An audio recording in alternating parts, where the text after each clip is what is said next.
The wind stirred gently through rows of headstones, where uniforms stood in silence and tears were hidden behind sunglasses. The folded flag rested heavy in her lap, but her heart felt even heavier. Shadow, the loyal German shepherd, sat still beside the casket until suddenly, without warning, he lunged forward and began clawing at the coffin. People screamed. Officers tried to pull him away, but this wasn't grief. This was a warning.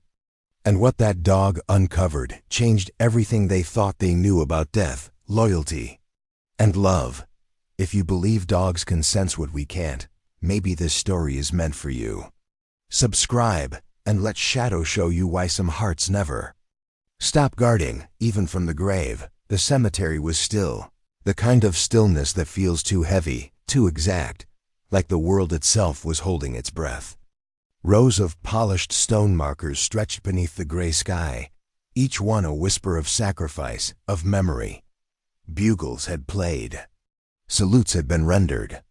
A folded flag now sat pressed against Eliza Munro's trembling belly, her fingers gripping the edges as if it could hold back the ache. She hadn't cried, not once. Grief, for her, came silent and sharp, but something was off. Everyone felt it, a low hum of unease that no one could name. Everyone except Shadow. The German shepherd sat motionless at the foot of the casket.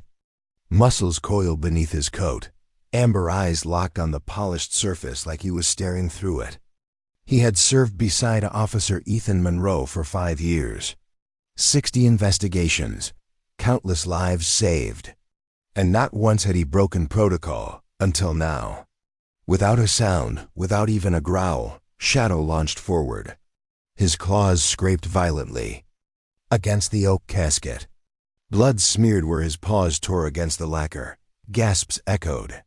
Officers reached for him, but Shadow wasn't attacking. He was trying to dig. Desperation poured out of him in waves.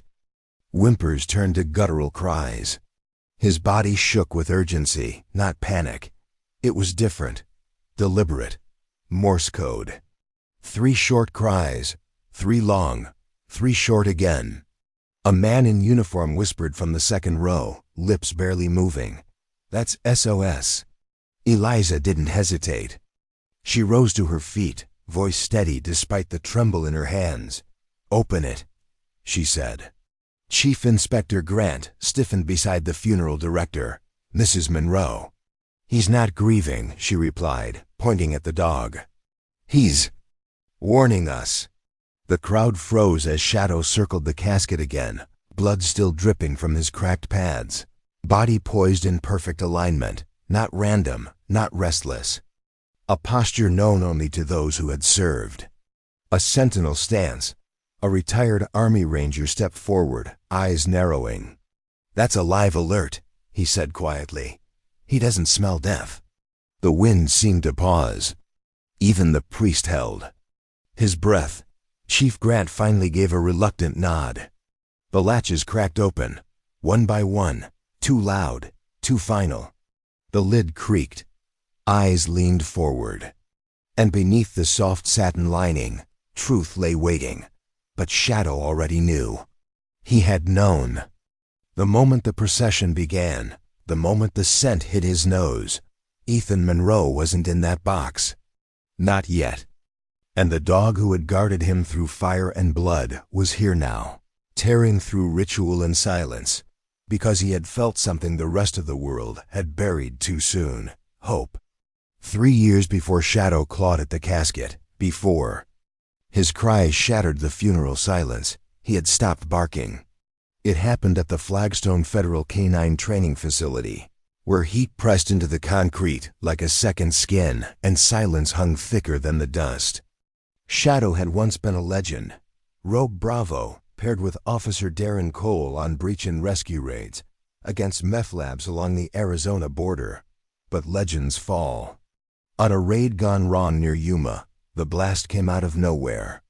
Darren had screamed once, then bled out beneath rebar, while Shadow howled and dug with frantic, bleeding paws, refusing to leave the wreckage even as sirens wailed.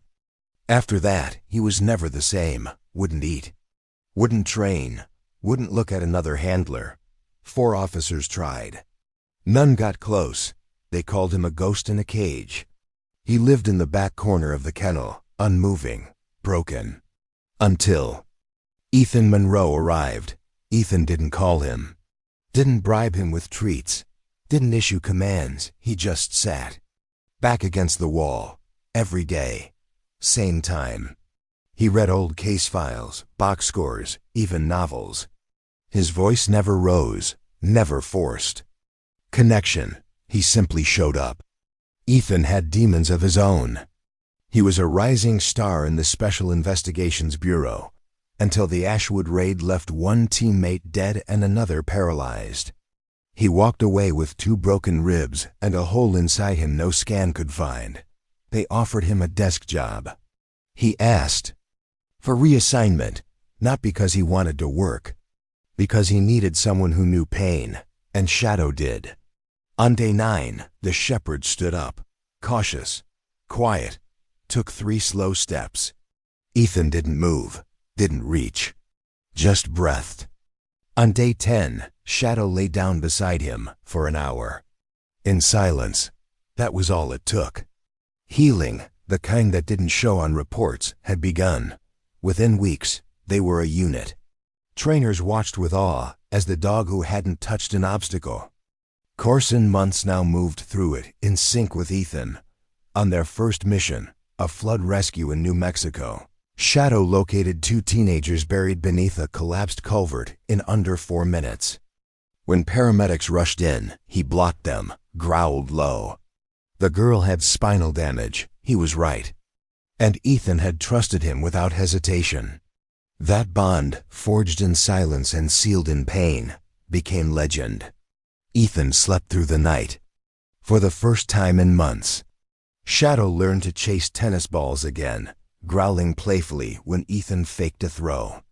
Eliza, Ethan's wife, once told a friend, "That dog did what therapy couldn't, but scars don't vanish."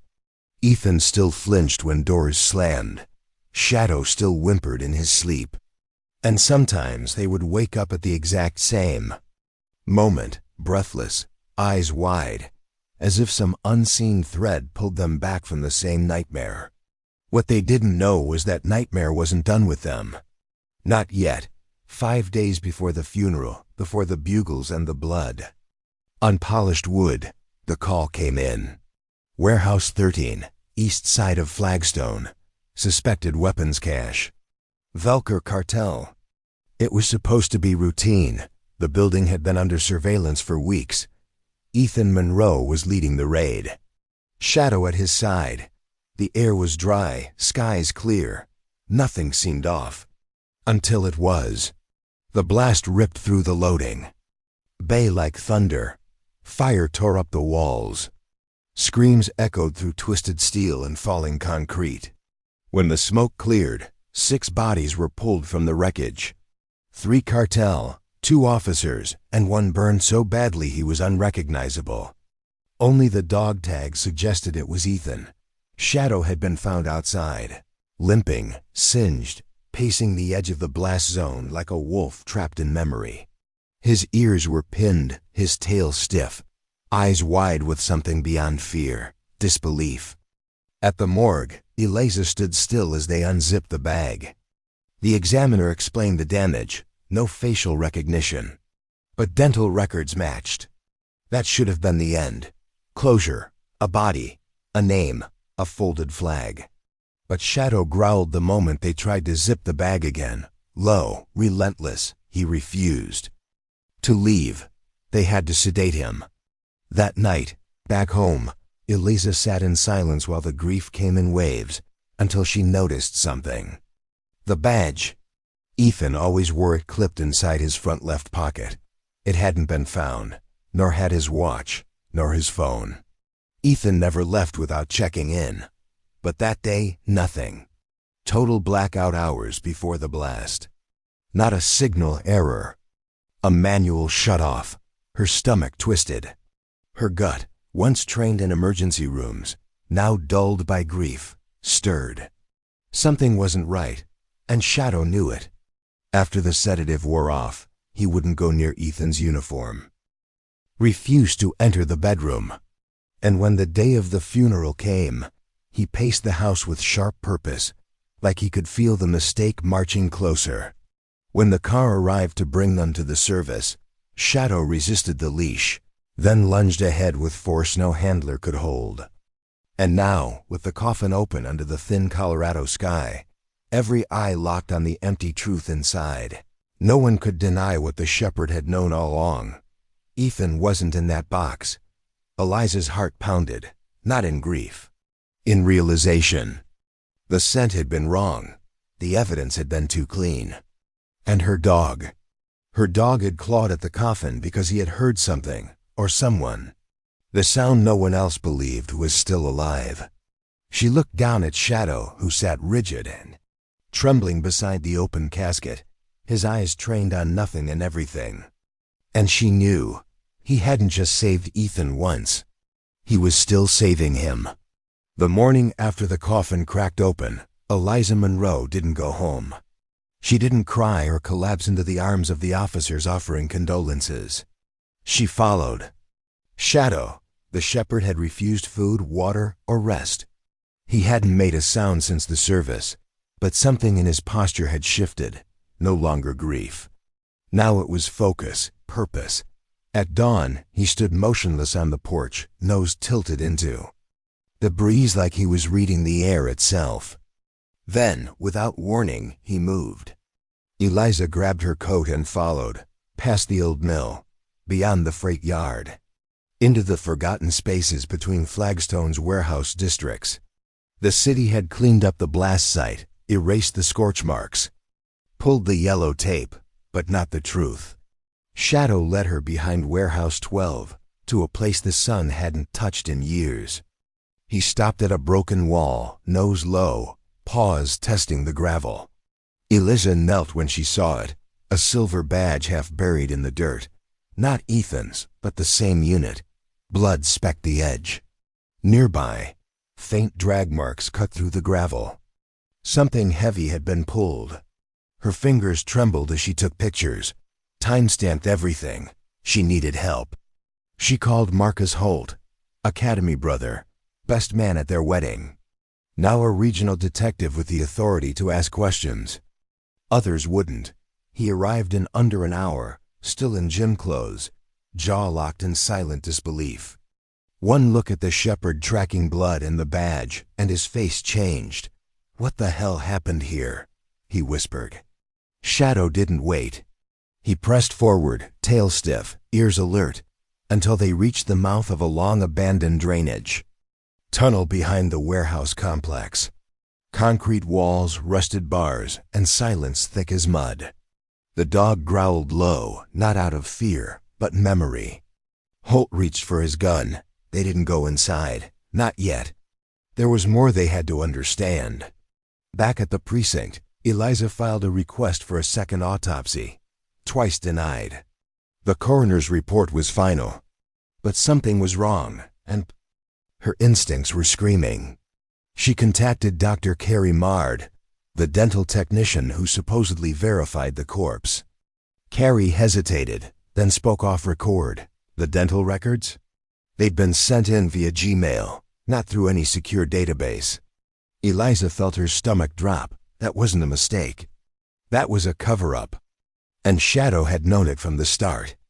That night, while Holt combed through Ethan's confidential case files, Eliza traced the name behind the autopsy signature, Dr. Brandon Kenner, a medical examiner with a buried disciplinary report from Idaho, accused of falsifying post-mortem reports.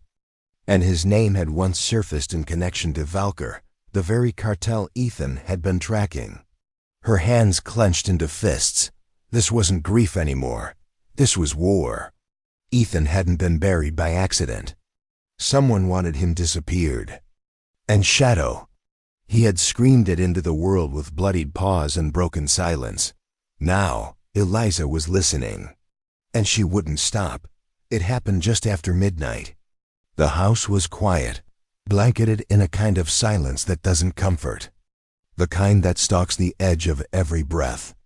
Eliza sat at the kitchen table, notes scattered across the surface, screen glowing with half-written emails and unanswered questions. Holt had gone back to his office with case files. Shadow was lying near the back door, his body still, his eyes half-closed but never truly asleep. Then he lifted his head. No sound, no alert. Just a slow, purposeful rise. His ears locked toward the hallway, muscles tensed, and then he charged. Eliza turned just in time to see him crash into the man who had stepped in through the rear entrance. Scrubs, ID badge, an evidence bag in one hand, the other reaching for something in his pocket.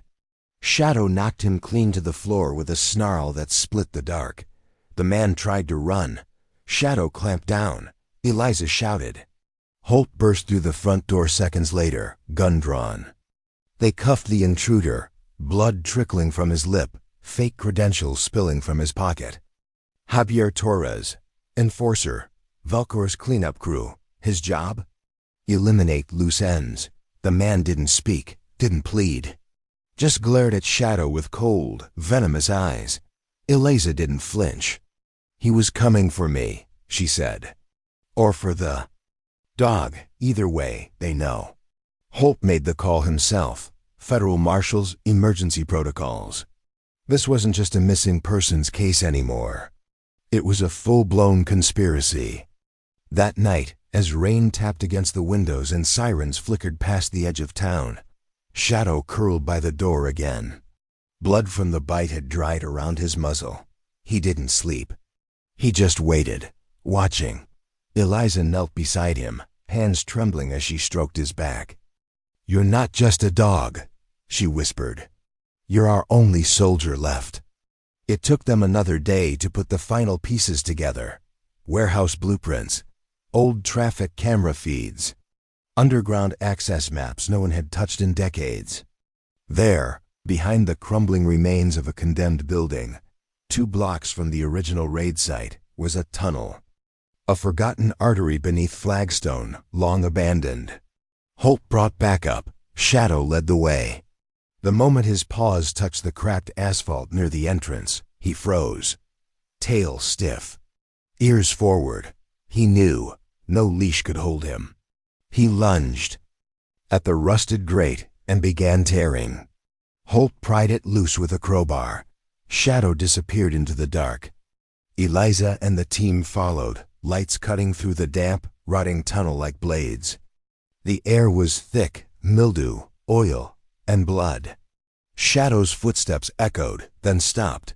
A growl rolled low from ahead. He was crouched at a false wall, a section of cement that didn't match the rest. Smooth, too smooth. Someone had hidden something behind it. Holt ran a hand along the seam. A keypad blinked faintly beneath the grime. "Industrial patch job," he muttered. This wasn't meant to be found. But Shadow had found it. And what waited behind that wall would tear the last pieces of the lie wide open. The wall hissed. A faint click, then movement. A hidden panel sliding open before anyone could touch the keypad. Gunfire exploded from the dark. The tunnel turned to chaos in an instant. Officers ducked behind crumbling corners, shouting into radios that crackled with interference. Holt returned fire, shouting orders. Shadow bolted forward despite the cries. To hold position. A bullet grazed his flank, sending a yelp echoing down the concrete corridor. But he didn't stop. Eliza ran after him. Her knees scraped along the wet floor as she slid through blood and dust, flashlight trembling in her. Grip. Ahead, metal walls loomed, part of a makeshift bunker hidden beneath the city. Crates, lockers, a flickering light overhead. And in the corner, a door, reinforced, code-locked. It opened as she reached it. Inside, a small room reeked of antiseptic and fear. A single cot, 4 lines snaking into pale arms. And on that cot lay Ethan Monroe, sedated, bruised, barely. Conscious but alive, Shadow reached him first. His body shook as he pressed against the cot, tail weakly thumping once, then again. Eliza collapsed beside them. "Ethan," she whispered, her hands already working, checking his pulse, freeing his wrists, removing the four. "I'm here." One eye opened, dazed, bloodshot, but unmistakable. "Eliza," he rasped. His voice cracked like dry wood. I heard him in the coffin. He heard me. She didn't question the impossible. The bond between dog and man didn't follow rules. It followed instinct, love, grief, echoes deeper than words. Outside the room, the firefight slowed. Officers secured the compound. Holt burst through the doorway, eyes wide. "It's him," he confirmed, breathless. "We've got him." EMTs pushed through the narrow halls. Shadow didn't move. He stayed pressed against Ethan, bleeding but alert, a sentinel unwilling to leave his post. They wheeled Ethan out on a stretcher. Shadow limped beside it, blood soaking through his fur, his breath ragged. Eliza didn't let go of Ethan's hand for a second. In the ambulance, Ethan drifted in and out of consciousness, mumbling fragments of names and places. His skin was clammy. His heart struggled to find rhythm. But his eyes found shadows, and that was enough. Later, under the sterile lights of the hospital recovery wing, Holt pulled Eliza aside. "We traced it," he said quietly. "Funding for the warehouse raid, this bunker, all of it. It leads back to Cross." Eliza stared at him. "Deputy Chief Cross?" Holt nodded. "Ethan's mentor. The one who signed the raid order. The one who gave the eulogy. He's been working with Valker for over a year." Eliza didn't react. She just looked through the glass at the hospital bed where Ethan lay. And beside him, Shadow, stitched up and shivering, but still watching, still guarding. Because that's what he had always done, even when the rest of the world had buried the truth. He had guarded Ethan in life, in death, and now in the fragile space in between. And he would keep doing it. Until his own body gave out, Shadow didn't rest. Not truly. Even as the vet stitched his flank and whispered promises of a quick recovery, the shepherd's amber eyes stayed fixed on Ethan's bedside. Every beep of a monitor, every footstep in the hallway, stirred him. His body was slower now, stitched, swollen, aching, but his spirit refused to yield. He wasn't just a dog anymore. He was a sentinel of something deeper. The days passed. In blinks, the media headlines screamed of betrayal and conspiracy, of officers lost and secrets buried. But inside room 312, the world had shrunk to a quiet rhythm. Eliza sat in the corner, her hand always near Ethan's. Holt came and went. Files under his arm, fury behind his eyes, and Shadow stayed. Always at the foot of the bed. Always awake. The doctors called it miraculous, the way Ethan stabilized so quickly, how his vitals rallied the moment Shadow returned to his side. But Eliza knew it wasn't a miracle. It was connection. A thread that hadn't snapped, even when the world tried to bury it. On the third night, Ethan reached down, groggy and slow, brushing his fingers through Shadow's fur. The dog didn't move. But his tail tapped once, twice, like a heartbeat answering back. That was the first time Eliza let herself cry. But something had shifted. Shadow began to weaken. Not from infection, not from the bullet. From exhaustion so deep it hollowed him from within. At first it was barely noticeable. A pause before standing. A limp heavier than the wound suggested. Then came the skipped meals, the trembling in his sleep, the way his breaths slowed when Ethan wasn't speaking. The vet gently explained what Eliza had already feared. The internal bleeding had been worse than expected. Fragments from the bullet had nicked his liver. He'd lost more than anyone thought, pushing through shock and pain to find Ethan. "He's not dying," the vet had said carefully, "but he's fading, and he needs to stop guarding." But how do you ask a heart to stop beating for the one it was made to protect? Shadow couldn't stop. At night, when the hospital alarms chirped or a nurse opened the door, he was already upright, even when his legs buckled beneath him. Ethan would reach for him in those moments, voice hoarse, eyes glossy with guilt. Shadow always leaned into the touch. He was hurting, but he stayed. Every instinct told him the mission wasn't over. Eliza caught him once, curled in the corner, eyes half closed, body shivering from the effort of standing so long. She knelt beside him, whispering into his fur, "You brought him home. That's enough. You did it." But Shadow didn't believe it yet. Not until Ethan could walk, not until the ghosts were gone. And until then, he would stand watch, no matter the cost. 10 days after the rescue, Ethan walked out of the hospital with Shadow at his side. Neither moved like they used to. Ethan's limp was sharp, his steps measured. Shadow's gait had slowed to a quiet drag, the wag of his tail still there, but faint. The cameras were gone now. The reporters had packed up their questions and angles. But the silence that followed wasn't peace. It was weight. At home, the house waited just as they'd left it, the coffee mug still half full, Ethan's side of the bed untouched. Eliza helped him to the couch. Shadow climbed onto the rug with effort, lying down slowly, his breath short but steady. That night, there were no nightmares. Just sleep, shared between a man, a woman, and a dog who had refused to give up. But dawn brought a quiet no one was ready for. On the 15th morning, Shadow didn't rise. He didn't nudge Ethan's leg, didn't stir at the creak of the porch step. He lay still, not cold, not gone, just still. Eliza reached him first, her hands trembling. Ethan moved slower, his breath already broken before his knees touched the floor. The vet came. Quickly, Shadow's heart was strong, but the rest of him, it was simply done. He'd held on longer than most dogs ever could.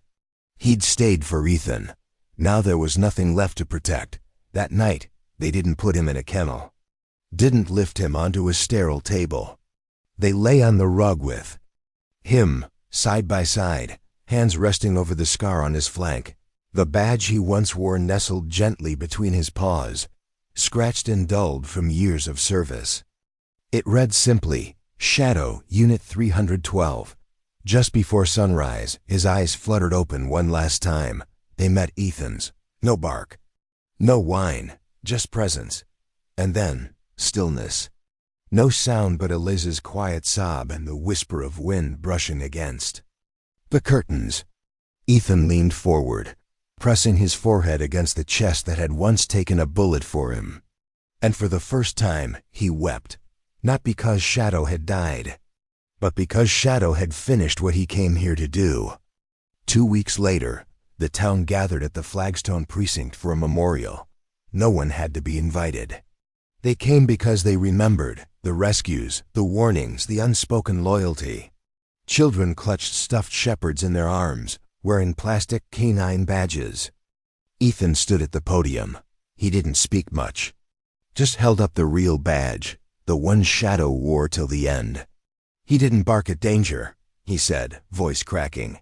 He ran toward it. Outside the gates now stands a statue, a German shepherd, mid-stride, eyes forward, tail straight. Not resting, ready. Etched in the granite base are 6 simple words.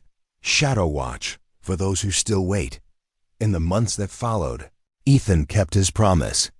Shadow Watch became a national initiative, pairing rescue shepherds with veterans and survivors, not as tools, as partners, as family.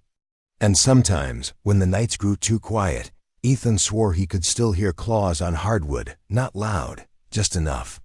A heart that never stopped guarding.